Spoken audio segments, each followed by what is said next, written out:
Now the news. Bankers have warned Israel's finance minister Bezalel Smotrich that the judicial reform plans will have a negative impact on the economy. They say they're already seeing signs of jitters and have urged the coalition government to compromise on these proposals.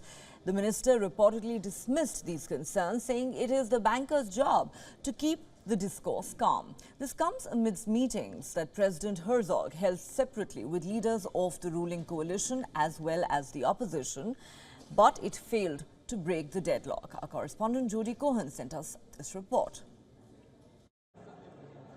This is the Our Crowd Summit 2023, where the who's who of the startup world is gathering to demonstrate the latest Israeli innovations, negotiate business opportunities, and network with entrepreneurs and investors. The largest startup investor event in the Middle East, with 8,500 people from 80 countries attending.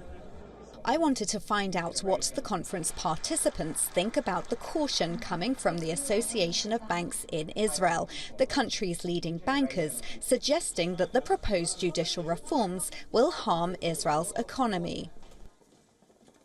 They are going to be talking, if they're not talking already, in closed doors, and they will find a way to bring it together, because that's the only way to move forward. There's been a lot of extreme dialogue going on, and I think that each side should listen carefully to the other and try to come to the center, because that's the path of peace and progress, and I think it will happen.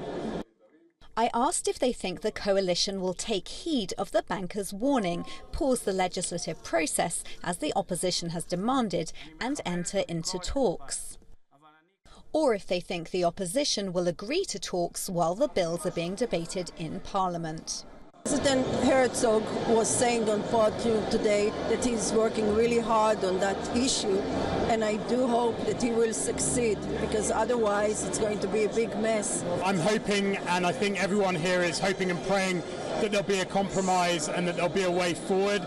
I think obviously the biggest concern is if Israel moves to stop money leaving the country, which could create a negative spiral, and I think everyone wants to avoid that. The views expressed here were mixed, reflecting the variety of views across the country.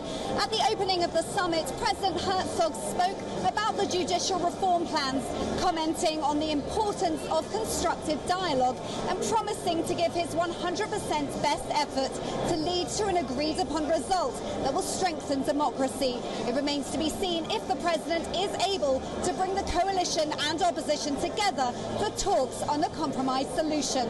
This is Jody Cohen for WION. World is One.